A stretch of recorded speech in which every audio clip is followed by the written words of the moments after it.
Hello, constant readers, and welcome back. This is part 3 of 3 for the Desert Highway Radio Stephen King ranking. I'm Thomas Crowder. I hope you've enjoyed the journey thus far and you've listened to parts 1 and 2 before getting here, but let's get right down into it and figure out what ended up on top.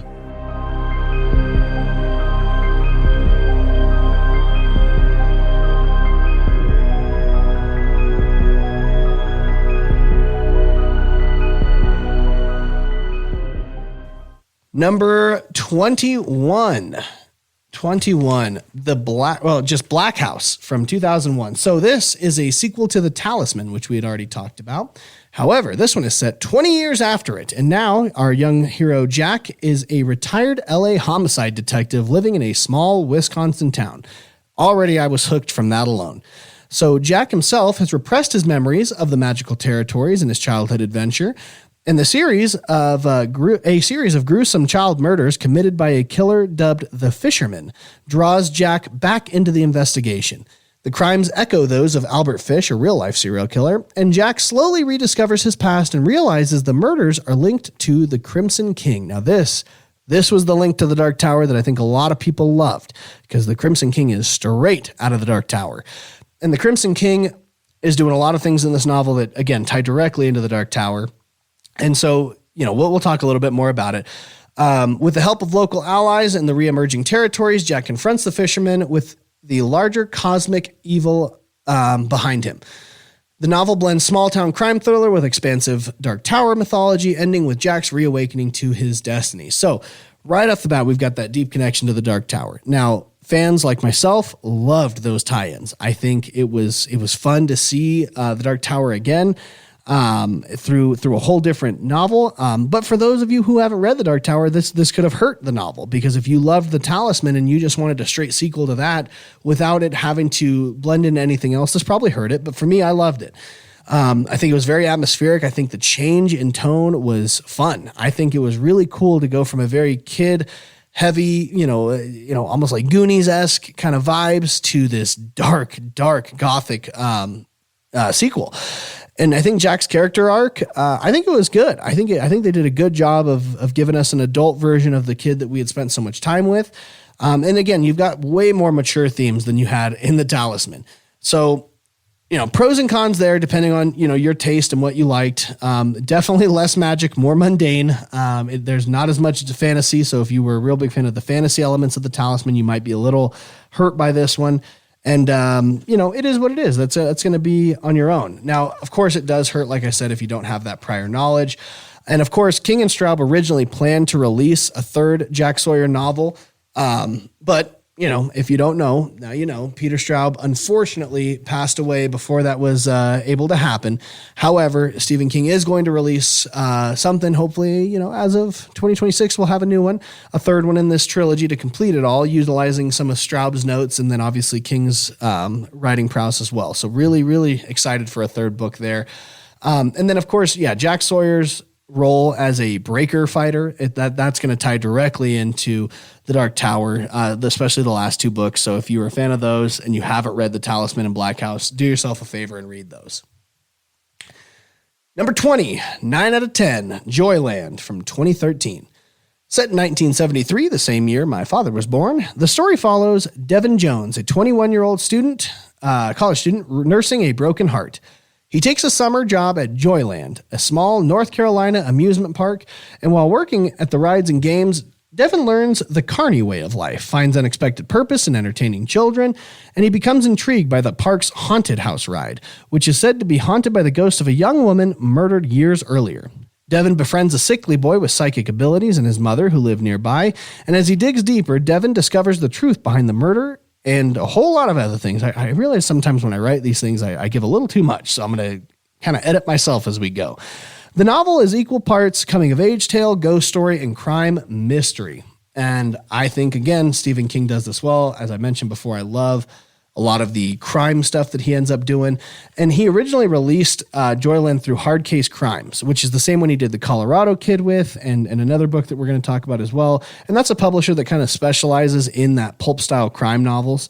So it was a fun kind of change of pace if you're used to some of the horror elements. But it was a very nostalgic element. I think the emotional core is well done. The genre mix is fantastic. It's easily readable. The ending, I think, is just so good. It's not very scary. There is ghost stuff in it. It is light on horror compared to a lot of his other stuff. Sure, the mystery is a little bit predictable if you wanted to, but I enjoyed it. I enjoyed the way that the mystery was kind of doled out to us. I enjoyed that quite a bit. Some people would consider the supernatural part of it a little underdeveloped, but I do think that King puts the focus on the coming of age story over the ghost story, and I think it works well for a novel like this. Is it less complex than a lot of his other stuff? Sure, but I don't think we were going for anything super complex with a carnival crime story.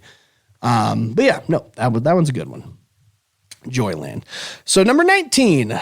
9 out of 10. I do believe this is the last Bachman book here. Number 2, The Long Walk, written in 1979. Set in a near-future dystopian America ruled by a totalitarian government, the story follows 100 teenage boys who participate in The Long Walk, a brutal contest. The rules are simple. The boys must keep a walking pace of 4 miles per hour. If they fall below this speed 3 times, they are shot dead. The walk continues non-stop until only one boy remains, the winner, who receives the prize, which is anything he wants. The novel centers on Ray Garrity, a 16-year-old from, you guessed it, Maine, who bonds with fellow walkers, struggles with fatigue, and faces the psychological and physical horror of the ordeal itself. One by one, the walkers die just over and over until one is left, but the ending is very haunting. I will leave it at that. Again, we're getting this one released as a movie this year as well. It hasn't come out yet as of this recording, but I am so excited for it. Mark Hamill has made his way into 2 Stephen King adaptations this year with The Long Walk and The Life of Chuck. And again, Life of Chuck, phenomenal movie. I definitely suggest you watch it if you haven't.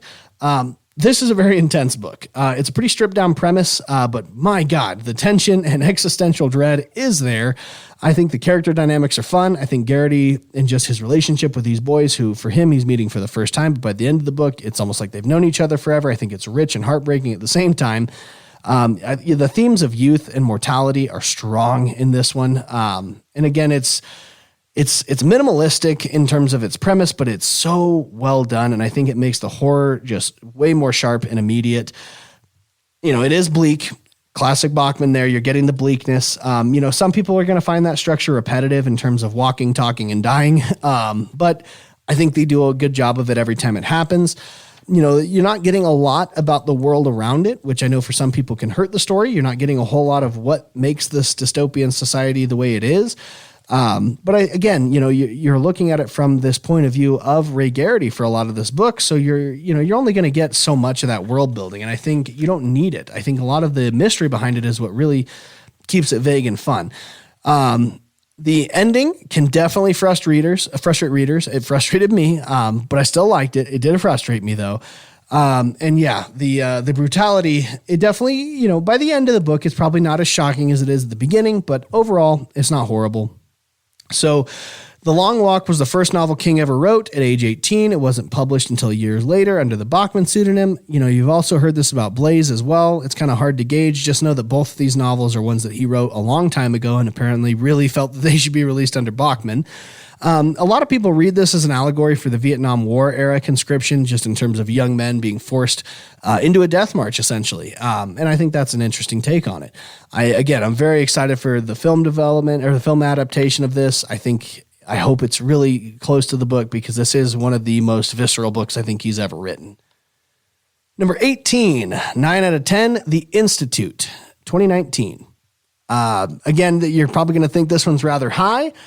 I'll be honest, there is so much of The Institute that just called back a lot of comic book love for me and nostalgia, especially like some X-Men stuff there.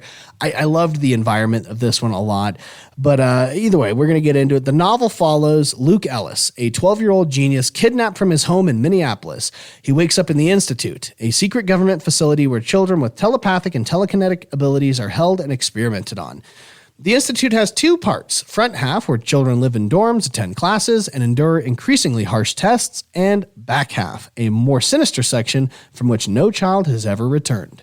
Luke befriends other gifted kids, Avery, Kalisha, Nikki, George, and others, and learns about the dark purpose of the facility.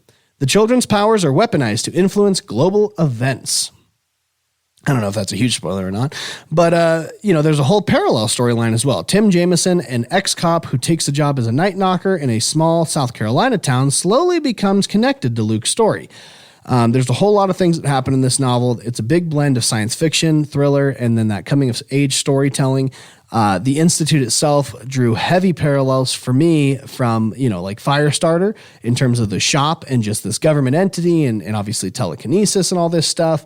And I think it's, while those concepts are similar, it's a whole different view of it. Basically, if you had Firestarter where they were just, taken captive the whole time. It's got that classic King, kids versus evil vibes. You're going to get that in It, Firestarter, Stand By Me, all sorts of stuff there. Not Stand By Me, but The Body, if we're talking the book. And very strong characters. I think, I loved the characters a lot, which is what made this novel stand out so much. And again, the setting was so fun to me. The Institute itself was just such an interesting government-run thing that I feel like the Institute itself was a character almost. Very fast-paced, very suspenseful. The evil government stuff's always fun, I think, if it's done right. And again, there's this blend of horror and hope that I think he does really well. Some people can feel like it rehashes a lot of his earlier stuff. Like I mentioned, Firestarter. I totally get that. Carrie's another one that you could definitely draw some parallels to. People who say the plot's predictable, I don't know. I don't think so. I think as the Institute's secrets were revealed, I found it to be very interesting. People think it can run too long. The middle can be poorly paced. I disagree with that one. And then a lot of people would say that the villains were a little bit underdeveloped, like some of the Institute staff. But I think, when you look at it through the eyes of a child and the limited knowledge you have of these adults who are doing these things to you, I think that in itself is the terror. I think to know more about them would hurt the story, but I understand people who say otherwise. And again, it is a pretty abrupt ending, but I don't know. I felt like it was well earned, but I can definitely understand people who say it was rushed. Number 17, 9 out of 10, Mr. Mercedes from 2014. This is the first one in the Mr. Mercedes trilogy where we finally meet a retired detective, Bill Hodges, who is haunted by an unsolved case, a man who drove a stolen Mercedes into a crowd at a job fair, killing 8 and injuring many more. The killer is a deeply disturbed man living with his manipulative, alcoholic mother, and he begins taunting Hodges with letters and emails calling himself Mr. Mercedes. He's planning a much larger attack, playing a cat and mouse game with Hodges, and instead of collapsing under the pressure, Hodges comes out of retirement, enlisting help from our first-time meeting friend Holly Gibney, a socially awkward but brilliant woman, and Jerome Robinson, a smart high schooler. Just an awesome book. The novel is more of a detective thriller than a supernatural horror, but King still injects a lot of that suspense and psychological darkness, which is fun. And again, I think King did such a good job of making a detective thriller here that it's just so well done. I think the villain is just chilling, a very realistic villain, and it hurts to know that these people exist, but gosh, if it doesn't help the novel. And I think throughout the trilogy, too, we start with Bill Hodges as this just depressed person to a reinvigorated detective, which you really get a lot of in the first book, and it's so fun. Again, Holly Gibney, one of the best characters, when used correctly, is introduced here, which is fun. A lot of suspenseful moments. The cat and mouse game is very fun to kind of read as it plays out. Obviously, it's pretty graphic, especially when it comes to the killer and his mother. A little bit predictable in certain elements of it for sure. And of course, if you think that, King is only good when he's writing horror, then you're going to be disappointed here because there is no supernatural elements in this. It's very straightforward. And, you can say that the climax was rushed, a little too neat. I was okay with it, but, everybody's got their own critiques. Number 16, 9 out of 10, It from 1986. In the small town of Derry, Maine, children begin disappearing, and a group of misfit kids, later known as the Losers Club, discover that the culprit is an ancient, shape-shifting evil that awakens roughly every 27 years. The creature most often reappears as Pennywise the Dancing Clown, preying on children's fears before devouring them. The story alternates between two timelines, 1958, where the Losers Club is all kids, and they confront it after Bill's younger brother, Georgie, is killed. This happens at the beginning. Don't think that's a spoiler. And then 1985, where as adults, the losers return to Derry, when the killing begins again. They must face both the literal monster and the figurative ones, like trauma, memory, and the scars of childhood. So There is a lot of coming of age stuff there. You've got horror, nostalgia, friendship, enduring across decades. This is some pivotal King stuff. A lot of people would have this higher.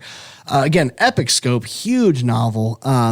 There's just so much going on in it. Pennywise is one of Stephen King's most iconic villains. There's no getting around it. He is terrifying and he is enduring. I mean, this is a creature that is frightening all the way till now, and it was way back then.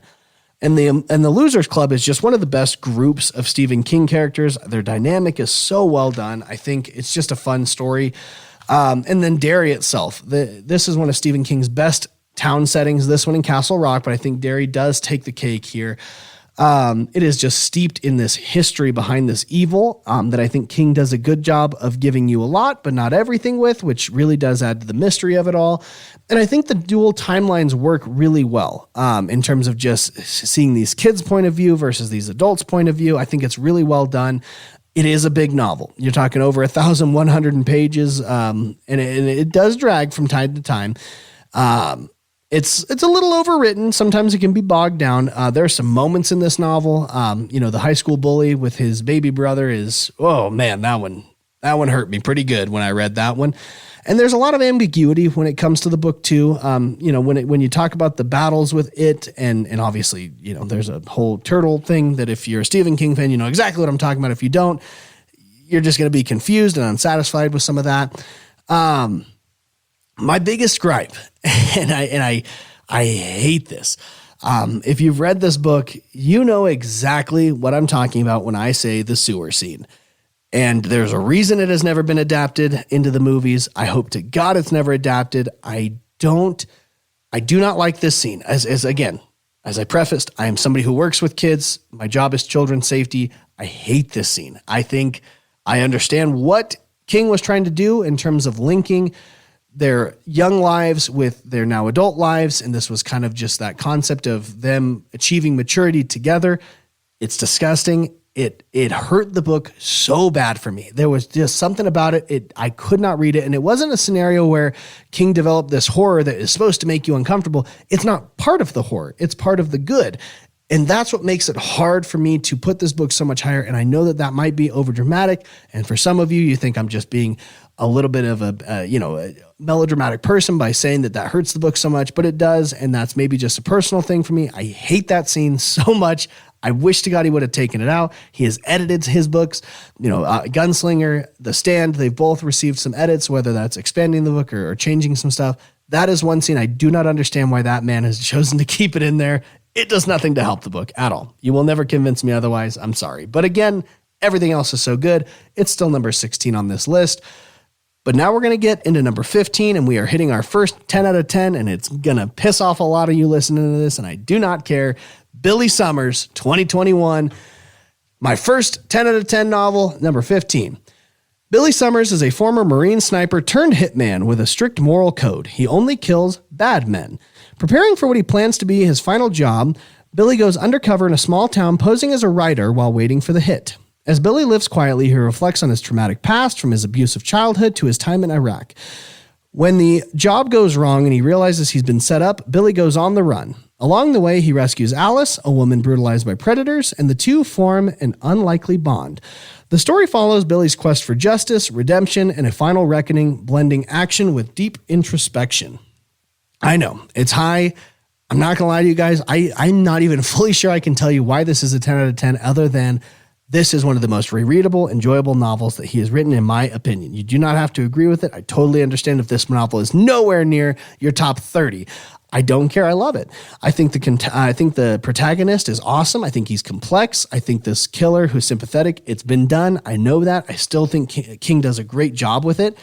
I think, the exploration of trauma, morality, and redemption just really elevates everything in this book. The action and suspense are just so good, but yet the quieter, reflective moments are just as engaging, which is such a hard thing to do, and I feel like he does such a good job with it. And the emotional depth and the relationship between Billy and Alice is just so believable. I loved it. It's very crisp and confident. It's got literary quality that is just beyond a standard crime novel. Yes. Is it predictable? Sure. Are there a lot of political commentary woven into it? Yes, and I totally get why people dislike it. I just was able to get past it.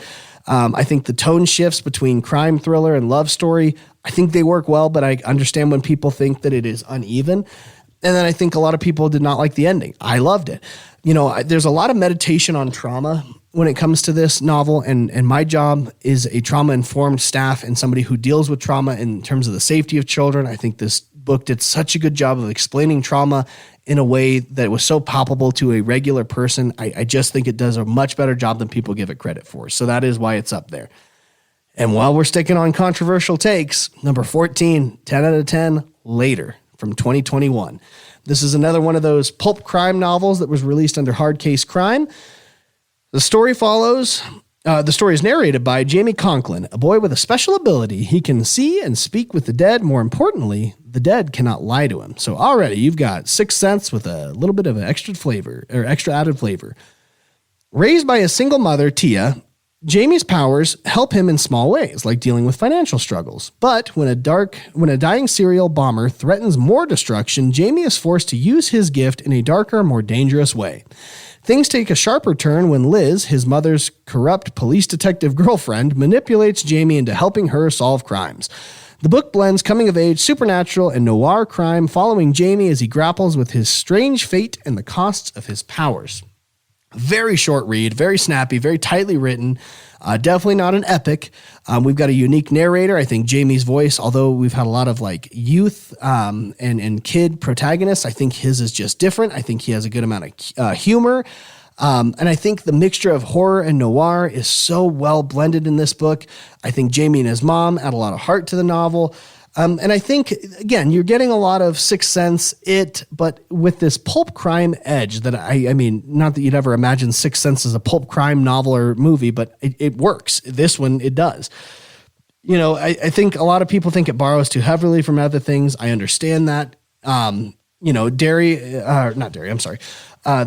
underdeveloped villain, the antagonist is not as memorable. Don't get me wrong. There's not a whole lot going on with the villain, but I did find especially the main villain towards the end of the novel to be terrifying in a different kind of way. The ending is abrupt, but I found it to be well earned. And yes, the side characters are shallow. That's going to happen a little bit in a smaller novel, but I still feel like they were good enough for the tight story we were getting. And yes, as there's some tone jumps between crime noir, ghost story, and coming of age, sure, you can look at that as uneven. To me, I think it blended so well. Again, I loved Later. It was such a rereadable book, and just everything worked so well for me. This is my ranking. If you disagree, I'd love to hear why. But yeah, I'm going to have Later pretty high up here. Number 13, 10 out of 10. I believe this should be our last Dark Tower book. The Wind Through the Keyhole. No, wait, it's not. No, never mind. What am I talking about? I know the top one here. But The Wind Through the Keyhole, Dark Tower book 4.5, because although this was released last in 2012, the events in this take place between Wizard and Glass, which we haven't talked about yet, and Wolves of the Calla. It is essentially a story within a story within a story, which I think was such an interesting way of giving us more from this world without changing anything that you'd already given us. It was well done. Roland DeChain and his quartet take shelter from a fierce storm called a Stark Blast. To pass time, Roland tells us two tales. One about his past, the Skin Man story, where a younger Roland, soon after his mother's death, is sent to investigate a shape-shifting killer terrorizing a small town, and The Wind Through the Keyhole, which is a fairy tale. So within Roland's story that he's telling, he tells another story of a young boy named Tim Ross who sets out on a magical quest to save his mother and confront dark forces with the help of a mystical stranger. Again, you've got that classic Dark Tower feel. You're getting a little bit more of Roland backstory while you're still getting a self-contained story in it, within a story. Like I said, there's a lot going on here, but it so works well. Very accessible as part of the Dark Tower series, as well as a standalone fantasy tale. Very classic storytelling stuff here with Stephen King and just giving us a dark-edged fairy tale.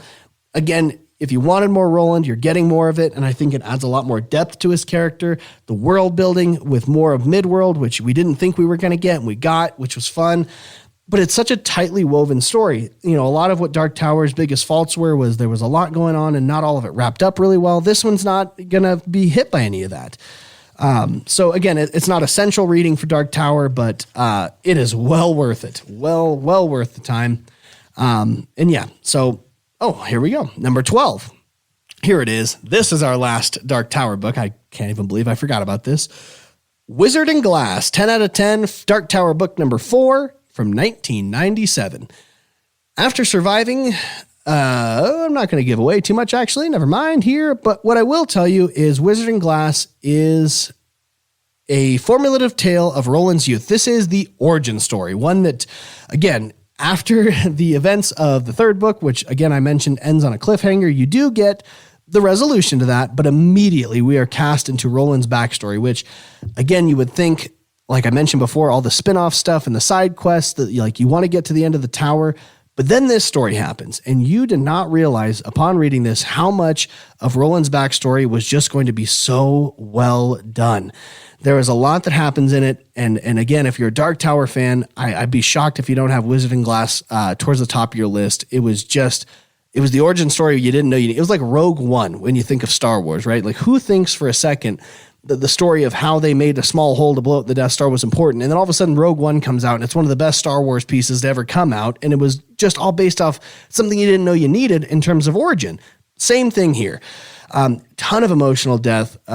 Roland's love story, phenomenal. The world building, again, so good. Character development, good. Beautiful writing there. And it does feel like an epic. Is it overly long? Sure. I mean, if you want to look at it that way, it is very tonally different from the rest of the Dark Tower. You're getting a lot more love story here, which again, just works.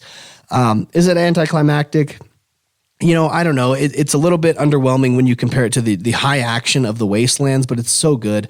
Can the ending be divisive? Sure. But I did not find it as jarring as I'm sure others did. I think it was just so well done. Number 11, 10 out of 10, a newer novel here, The Outsider from 2018. When the mutilated body of a young boy is discovered in Flint City, all evidence points to Terry Maitland, a beloved teacher and Little League coach. Multiple eyewitnesses and forensic evidence places him at the scene of the crime. However, at the same time, other equally strong evidence proves that he was out of town during the murder. Detective Ralph Anderson arrests Terry publicly, convinced of his guilt, but as the case unravels, it becomes clear that something supernatural may be at play. The investigation reveals the presence of an outsider creature, a shape-shifting entity that feeds on pain and grief, taking the form of its victims. Holly Gibney returns from the Mr. Mercedes trilogy, joining the investigation, bringing her insight, and together the team must confront and stop the outsider before it kills again. Top-tier detective novel, top-tier, supernatural elements in this. It is an impossible crime setup that is just instantly going to hook readers. The beginning of this novel is such a strong premise. The blend of genres works. The character depth is great. Again, this is Holly at peak. Ralph Anderson is great. Terry Maitland is great. The family's strong. Everything's great about this. The tension is huge. The paranoia and dread is just used so effectively. Some people would say that once the outsider's introduced, the resolution's a little bit more straightforward and less mysterious. I disagree. The ending, some found it a little underwhelming. I don't believe so as well. But again, I want to give you guys those other looks. Comparisons to earlier works, critics noted similarities to It and Dr. Sleep in terms of this monster feeding on fear and grief theme that we do see a lot. Overall, though, this is a solid book. It was turned into a miniseries on HBO that is well worth the watch. Again, 10 out of 10, The Outsider, number 11. That now brings us to our top 10. And starting with number 10, we've got Misery. Misery was written in 1987. Of course, I gave that a 10 out of 10. Paul Sheldon, a successful novelist famous for his romance series featuring Misery Chastain, crashes his car during a snowstorm. He's rescued, or so it seems, by Annie Wilkes, a former nurse and his self-proclaimed number one fan. At first, Annie cares for him and his conditions within her isolated home, helping him recover from those injuries. But Paul soon realizes he's in danger because she is obsessed with him. She discovers that he's killed off Misery in his latest manuscript and forces him through manipulation, violence, and sheer terror to write a new book that brings her back. Trapped, injured, and at Annie's mercy, Paul must use his wits and resilience to survive and outwit his captor before she kills him. This one, obviously, you've got a lot of intense psychological horror. It is a claustrophobic setting. You've got a very iconic villain within Annie Wilkes. I think she is one of the most terrifying, unpredictable creations that Stephen King's had. And again, like I mentioned before in Rose Matter, a lot of the more scary villains are the ones that are just human because the realism behind it, you can't quite get over. And so You got also some themes of addiction and control, which is a commentary on King's struggles himself with those addictions. It's a very tight-paced book. For being as long as it is, this one is pretty straightforward. It doesn't really have a lot of slogging in it. The scope is limited, I guess, if you're looking into something like that. The entire story is within Annie's house, so some elements could be considered repetitive. And, of course, the brutality is a little bit through the roof. I would say the film really tones it down compared to what you see or visualize in the novel. And it is very heavily character-focused. You've got essentially just two people. Whether or not you consider the ending predictable is up to you. I think it's perfectly fine. Number 9, Pet Sematary, 10 out of 10, 1983. Louis Creed, a doctor, moves with his wife Rachel and their 2 young children to a rural home in Maine. Behind their new house lies a path leading to a pet cemetery where generations of children have buried their beloved animals. Beyond that is an ancient burial ground once used by the Micmac tribe, said to have the power to bring the dead back to life. When Lewis's daughter's cat, Church, is killed, his neighbor, Judd Crandall, shows him the burial ground. Lewis buries Church there and the cat returns. However, it's changed, sluggish, foul-smelling, and slightly unnerving. Later, tragedy strikes when Lewis's younger son, Gage, is killed in a horrific accident. Stricken with grief, Lewis defies all warnings and buries Gage in the cursed ground, hoping to undo fate. Gage does return, but not as the child Lewis remembered. The novel spirals towards a chilling, inevitable conclusion about death, grief, and denial. So, this is a very, very dark novel. King tackles death and mourning in some very honest ways. The atmosphere is definitely creepy. It's got a lot of folklore going on with it, and the characters are very memorable. The horror does build slowly because it does start off, very serene and peaceful as this family moves into their new home, and things do take off, but it does take some time to get there. The climax and the ending is definitely, I would say, probably one of his darkest ones, and it is a very bleak book. The content is very graphic, and you do have a little bit of despair reading it. And I would say, King himself originally shelved this book because he thought it was too disturbing to release. However, his wife Tabitha and friend Peter Straub, who worked with him on Talisman, warned him that it was very, very dark, and maybe too dark. And it was published really only to fulfill a contractual obligation when it came to release schedule. And the story itself was inspired by King's own experience when his daughter's cat was killed near a busy road by his home in Maine. And there was a local pet cemetery nearby. And I think anybody who's read that book, the scene of Gage's death, where he does run out into traffic and everything, haunting, especially as a parent, to visualize it. And anybody who lives next to a highway, I'm sure, can really understand where that fear might come from. I myself live more residentially, but there's still a busy street right next to my house. And if I didn't have fences covering everything, no, I would be terrified too. And I think that's what, again, probably makes it a difficult read, is the fact that these things do happen, they can happen, and it's just, it is not an upbeat book, to say the least, but I think that's what makes it so good, is it is not pulling any punches. Number 8, 10 out of 10, Salem's Lot, 1975. Journalist Ben Mears returns to the small town of Jerusalem's Lot in Maine, also known as Salem's Lot, where he spent part of his childhood intending to write a novel about the eerie Marston House. Soon, mysterious deaths and disappearances begin to plague the town. Ben, along with teacher Matt Burke, young boy Mark Petrie, and other townspeople discover that a vampire named Kurt Barlow has taken up residence in the Marston home. The town is slowly overrun by Barlow and his human thralls who turn residents into vampires. Ben and his allies struggle to fight the supernatural threat while grappling with disbelief, fear, and personal loss. It is a vampire horror story and also a study of small-town dynamics, which we've seen before in things like Under the Dome. And again, it is a very classic vampire story, brought up to modern times, but still with that same gothic horror. You got a very interesting atmosphere with the small town Maine backdrop, and of course a good-sized character ensemble, which King does very well. Each town person is very believable, and they are their own person. There's not too many that are alike, and so that kind of makes it easy to root for some and hate others. And it is some slow-build suspense. Now, the novel is long. Some sections, especially some of the town stuff, can feel slow. It can be considered predictable.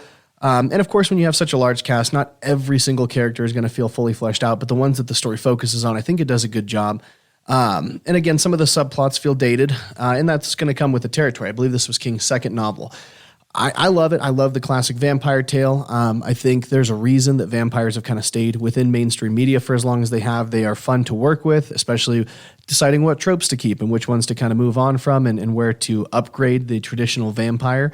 And I think King did a good job of just giving you a good vampire story. Much like Cycle of the Werewolf, it doesn't always have to be over-the-top, game-changing horror that you've never seen before. Sometimes those traditional monsters do a really good job of what they're intended to do. Number 7, 10 out of 10, The Stand, 1990, the extended version specifically. So a man-made superflu, Captain Trips, accidentally escapes a governmental lab and wipes out over 99% of the world's population. The few survivors are drawn by visions and instincts towards two figures. Mother Abigail, who is a 108-year-old woman representing good, hope, and moral guidance, and Randall Flagg, a name we've heard before, who is a dark, malevolent figure embodying chaos and evil. The survivors coalesce into two camps, one being in Boulder, Colorado, led by Mother Abigail, and the other being Las Vegas, where Flagg has built a totalitarian society. The novel follows multiple characters, Stu Redman, Franny Goldsmith, Nick Andros, Larry Underwood, and a lot of others as they navigate the post-apocalyptic world, form alliances, and prepare for an inevitable confrontation between good and evil. The novel has a very climactic battle. It is a sprawling novel. It's blending, apocalyptic horror, some fantasy elements, and some moral stuff. The scope is huge, though. I mean, this is his biggest book by far, and you can tell it's a long read, but it is well worth it. Just vast scope there. Tons of memorable characters who are very deeply human and relatable. The moral themes, I think that struggle between good and evil almost is biblical in the way that The Stand presents it, and I think that works really well. And you've got this post-apocalyptic world building, which is an interesting look at the way society collapses and then reforms. It is emotional. It is suspenseful. Again, the uncut edition, we're talking over, 1,100 pages, so it can be a little bit daunting. And although I think you could do this one as your first Stephen King read, just, I would say maybe try something else, but definitely this one should always be on everybody's list. And some people can take a look at it and say that there's some black and white moralities, there's not enough gray area. I think that they do a good job of, while the main two leaders, Abigail and Flagg, do represent black and white, everybody else is kind of gray in the way that they're presented. And the one thing, and this is the one thing that probably keeps this from being in the top 5 for me, would be the resolution. And again, if you've read The Stand, you know how The Stand ends. You got a lot of Deus Ex Machina stuff going on there. And for me, I would almost say it kind of felt cheap, but again, when the rest of these, 1,100 pages are so good, that ending, as controversial as it may be, as underwhelming as it may be, I was able to get over it pretty easily just because of my love for the rest of the book and just how good those characters were. And again, there's also 2 miniseries about it that have made some slight changes. Definitely one of his best works, though. Number 6, 10 out of 10, Needful Things, 1991. A small town of Castle Rock, Maine is upended when a new shop called Needful Things opens, run by the charismatic and mysterious Leland Gaunt. Gaunt sells people items that they deeply desire, but each comes with a sinister catch. The buyer must perform a prank on another townsmember. What starts as seemingly harmless mischief escalates into chaos as the townspeople's worst instincts, greed, jealousy, revenge, all begin to surface. Sheriff Alan Pangborn and Deputy Ned struggle to contain the violence and uncover Gaunt's true nature. He is a supernatural being feeding on human corruption and destruction. The novel escalates obviously into a town-wide confrontation. Residents have to face their inner demons as Gaunt's influence begins to spread. The story is both supernatural and a study on human vices and everything like that. And of course, we've got another villain who feeds off of not necessarily people, but the emotions and their actions and all of that. And I would say that, he is very different from Pennywise in terms of, how he's presented. This is not a monster hiding in the shadows necessarily, but one who is up front and everybody knows him and he's a front-facing character. He's manipulative, charming, terrifying. Obviously a master of psychological horror for the games he's making these townspeople play. You've got another setting within Castle Rock and in Maine here. So again, that's always fun to kind of revisit some of these places. Originally written as the last Castle Rock story. However, we have seen, books go back there, even past this. And again, a huge character ensemble, which King, I think, is really good at doing. You've got some moral exploration there, a very suspenseful plot. However, it is a lengthy novel. And the buildup is there throughout, but sometimes that buildup can feel prolonged, especially when you kind of have an idea as to what's going to be coming. And then, some people can view just the Castle Rock style evil as repetitive, but I think that's what kind of makes Castle Rock as fun as it is.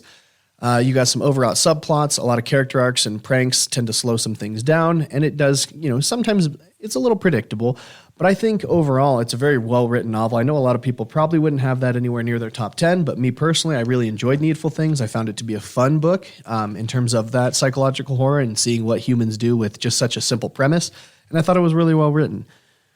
And now we're on to our top 5. 10 out of 10. Number 5, The Green Mile, 1996.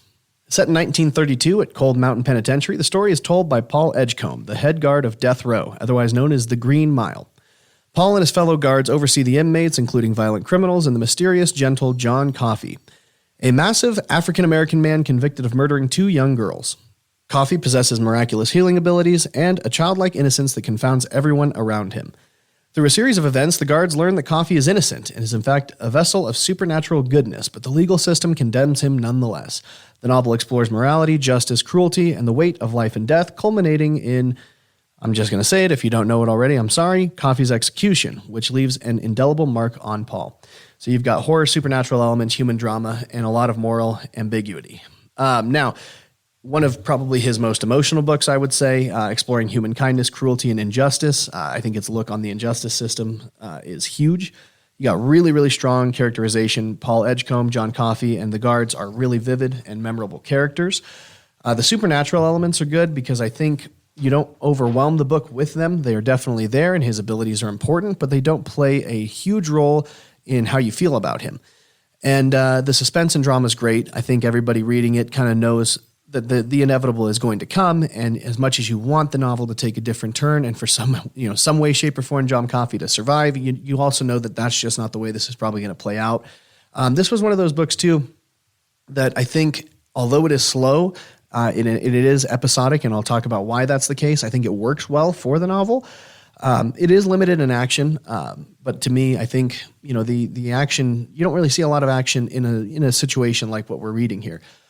But it was originally published in 6 serialized volumes reflecting serial storytelling of early 20th century novels. So he did release it in 6 separate miniature novels that would slowly build upon each other. He did this, and he talks about it in the foreword of the novel, as a way to keep you not knowing. Because one thing that as a youth really bothered Stephen King was when he would catch his mother reading the very end of a novel without having finished it yet.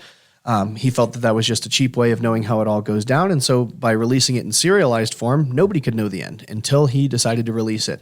And he himself didn't know what the end was going to be because he's one of those writers who kind of lets the characters take him where they need to go rather than him forcing them that way, which I think worked really well for a novel like this, and I think it was so well written. I think the 2 storylines, because you've got present day in the past, when he was a guard there, Paul Edgecombe's kind of your narrator for everything. I think they merged together really well. I think the story obviously is very heavy hitting. It was turned into an amazing movie.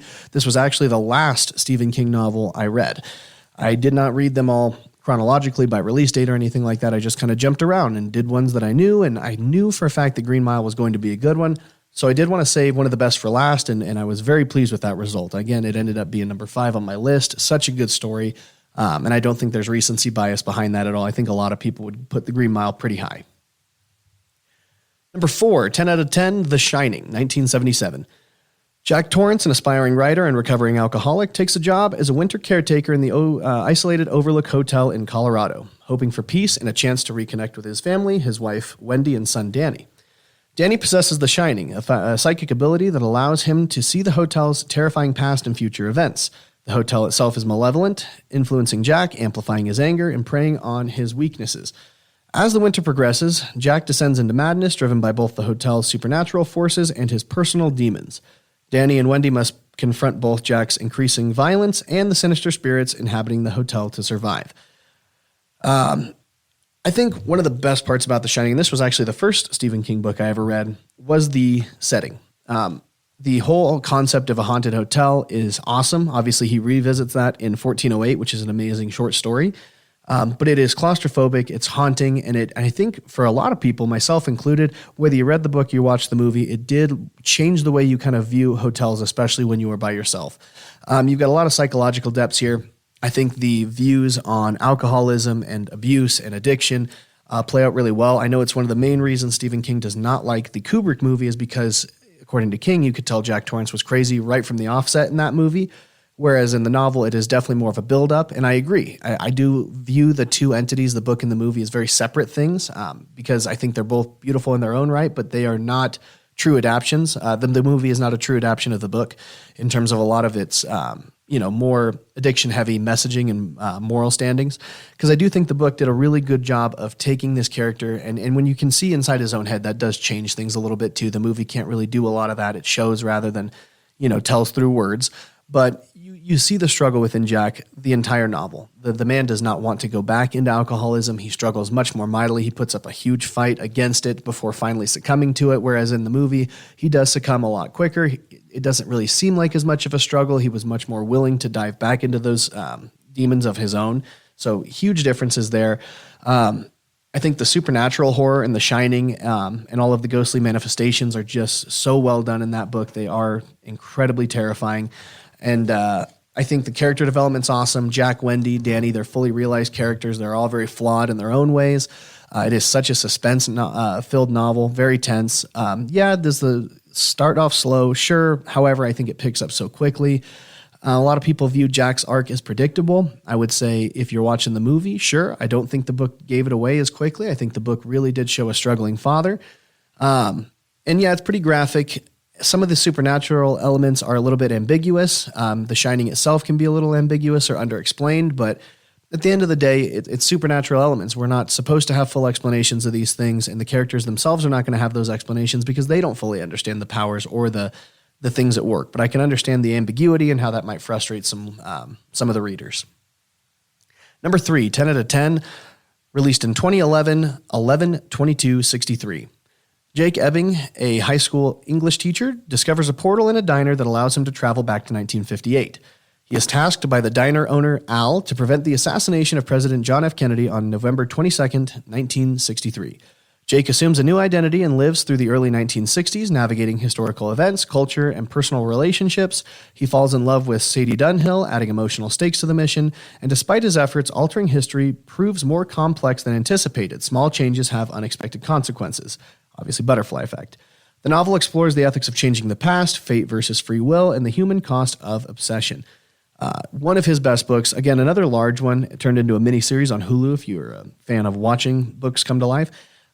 So big, so interesting. I think the way that he handled time travel was really good, and the fact that it was one portal, it takes you to the same place, same time, no matter what. So to be able to commit the act that he's hoping to do in saving John F. Kennedy, he can't just go right to 1963. He's got to go to 1958 and live his life for 5 consecutive years to get to that point, which I think is such an interesting way of doing it. I think it's different. There's a lot of different ways to do time travel. I really enjoyed the way this novel handled that. The emotional core in this novel is solid. Jake and Sadie's romance is, just done so beautifully. I think the Americana that you're getting with the 1950s and 60s is really well done. It's got a lot of accuracy to it.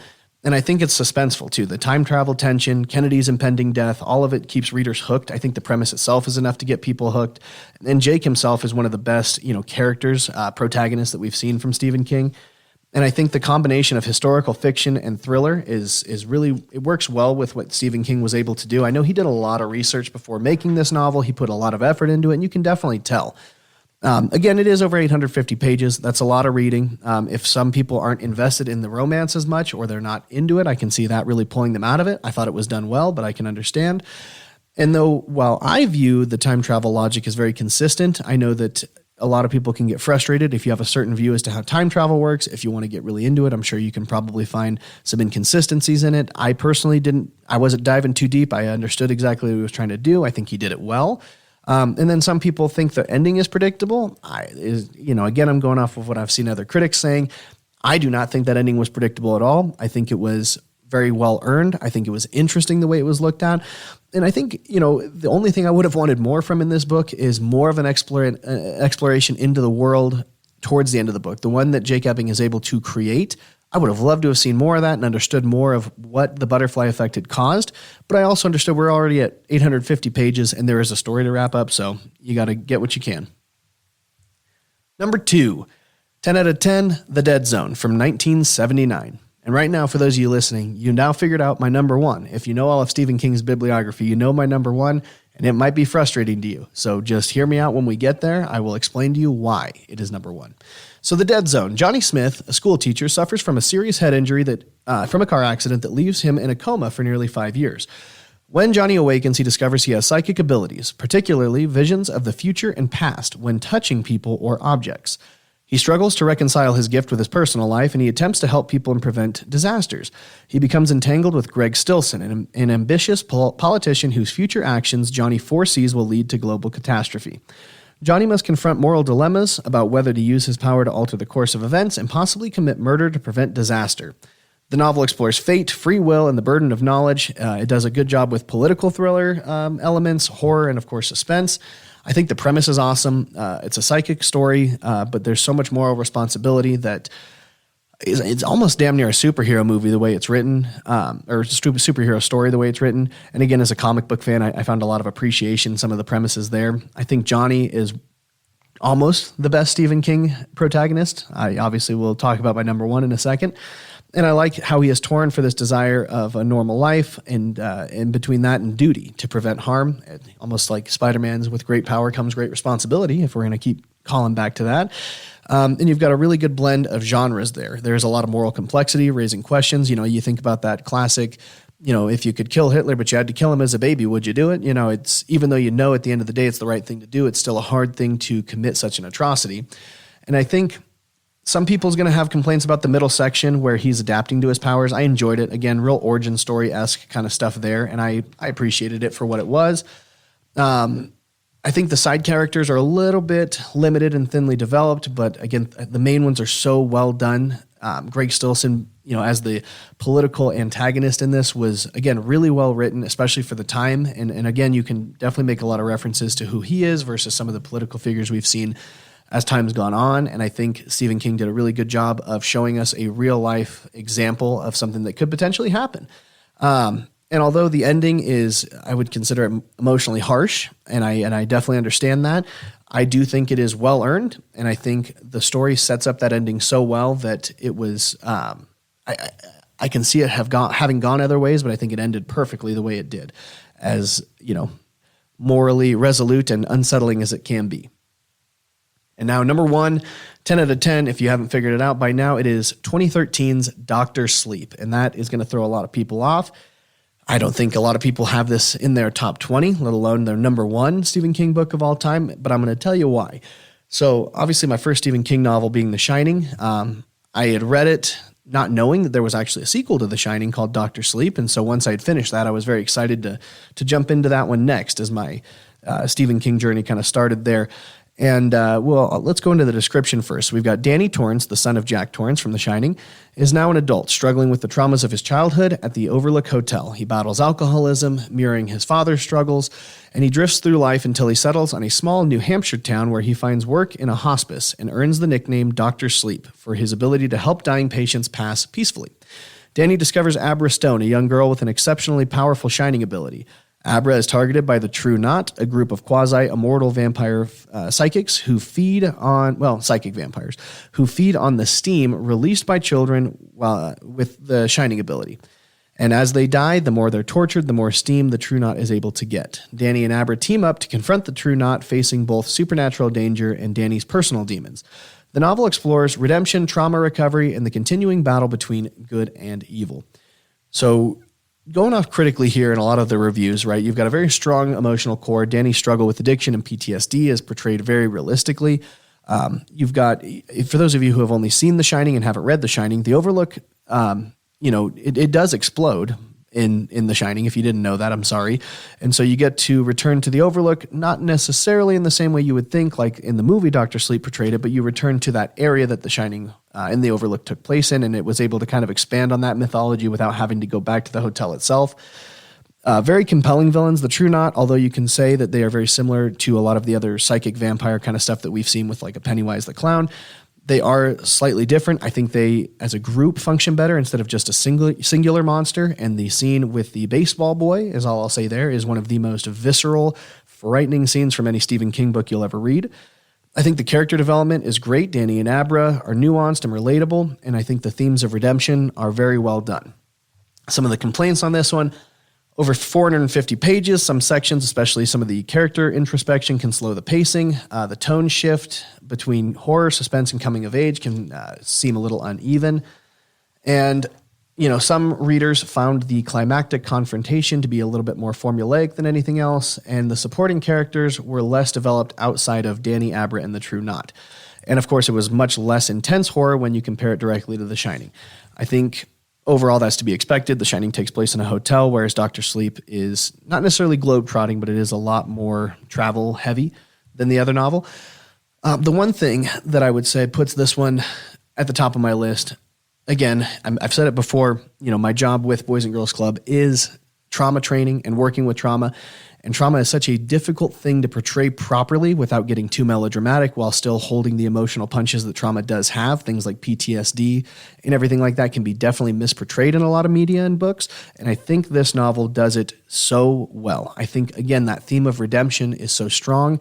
And the fact that you have the main character, Danny, essentially we start the novel and he is in his father's footsteps. He is almost exactly like his father with some of those alcoholic demons. And honestly, taking things even further than his father would have, it's a dour note to start on, especially because the last time we were with this character, he was a child who, of course, is going to have PTSD from the things that happened at the Overlook. And so to spend this novel with essentially a horrible person at the beginning, and by the end of it, he is a changed man, and he has done a lot, and he has gone through so much, and he has come to accept those demons and really make some big changes that he needed to make. I thought it was so beautifully done. And I guess that whole sins of the father kind of aspect of the novel I enjoyed so much. And I think what was so impressive about Dr. Sleep in general is The Shining is generally considered one of Stephen King's best. And it's not a novel that needed a sequel, nor did I think anybody who assumed it would get one until Dr. Sleep was announced. And looking into it, it's for somebody to take a book that didn't need a sequel and create one that I think surpasses it in terms of getting its messages across better, creating a very creepy villain that had nothing to do with the Overlook, and not having to rely so heavily on the original novel, and really creating a complete story that just happens to share some character names for a lot of it. It's such an impressive feat. I think, Dr. Sleep itself is it is my favorite novel of all time outside of Stephen King as well. That might surprise people. Again, this book resonated with me personally more so than anything else I've ever read. I also have a very close relationship with my father, and a lot of the mistakes he's made, I've made, but yet we're both obviously good people. We don't do half the stuff Danny and Jack did, but I think overall, just top tier Stephen King, and that's the one book I think I've gone back to. I think the rereadability of it is so good. Of course, when I do reread it, I always reread The Shining as well, just because it's fun to read those back to back. And if you have seen the movie, directed by Mike Flanagan, starring Obi-Wan Kenobi himself, it is an interesting way that he did it. And I was very impressed not only with the fact that Flanagan was able to create a movie that was clearly a sequel to the film The Shining, he also made the singular movie a sequel to both the book and film The Shining. And he was able to combine elements of the novel and the original movie to satisfy both book readers like myself and people who have maybe never read the book, because that was the one thing I always questioned when I heard that movie was coming out was, well, who are we appealing to? Because most people have probably not read the book and just seen the movie. And so if you're trying to appeal to the masses, you're going to essentially forget so many elements of what makes the book so great. And his way to weave those two different entities together and create a sequel to both at the same time was, phenomenal. I'm a big movie guy as well. And so I think very underappreciated movie. I think if more people read the novel and were able to understand what a difficult task Flanagan had in front of him, and yet he was able to do it, would really change the way I think people view that movie, just for the better. Real quick, before we wrap this thing up entirely, I wanted to talk about Castle Rock. I mentioned it before that it is a central location in a lot of Stephen King's books, and just fun fact stuff, if nothing else. I wanted to share all of the novels that actually take place in Castle Rock in chronological order. I think I typed them up here. Yeah, by release date. I'm thinking, the only one that I didn't put on here would have been Gwendy's. But so the first time we're really introduced to Castle Rock would have been in the Dead Zone. We get to meet some of the characters that we'll meet again, such as Sheriff George Bannerman. Next time we go into Castle Rock is with Cujo. I think Bannerman comes back in that one as well, if I'm remembering correctly. We get to meet a little bit more of the townspeople. The next time we see Castle Rock a year later in 1982 with the release of The Body. You guys, if you're movie watchers, you would know it better as Stand By Me. Then we return to it again in The Dark Half. In 1989 and 1990, the novella The Sundog, which was actually a very interesting novella. I like the way that King incorporated technology and horror. Then we returned to it again in Needful Things, which, again, when King wrote Needful Things, it was very much the last Castle Rock story. That did not end up being the case. Gerald's Game, while mostly taking place elsewhere, he does mention Castle Rock a little bit, but really not too much. I just threw it on there to throw it on there. We've then got Uncle Otto's Truck, one of the novellas from Skeleton Crew.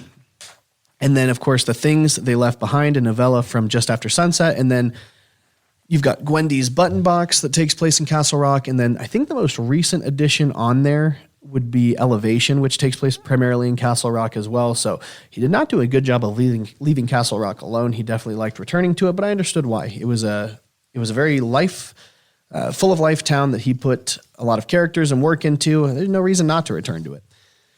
I wrote down a lot of stuff when it came to the Dark Tower in a deep dive, but I'm thinking now that I'm looking at all this, that might be grounds for its own separate episode on here. Obviously not as lengthy as this one is, but I'd love to talk more about the Dark Tower without having to be spoiler free as much as possible. So maybe that's a separate episode I'll release if people are interested in what this was. So we'll go ahead and wrap it up then. I want to thank you all for listening. Of course, this is Thomas Crowder. I am I'll be honest with you, I'm the person who runs Desert Highway Radio. If you enjoyed my voice, you enjoyed anything I had to say, and you're a pop culture fan, I do another show called Mic'd Up and Mildly Qualified that is a pop culture comedy podcast run by myself and two of my co-hosts. It's very fun, very out of this world show. I also do a sports podcast with my father called Generational Talent, and then I am a co-host on something called The Morning Show, but that is very localized content, might not be for everybody. Hope you guys enjoyed this. Please rate, review, message me on whatever social media you know me on, but it is Desert Highway Radio on Instagram and Facebook, and we thank you guys, and I hope to hear from you.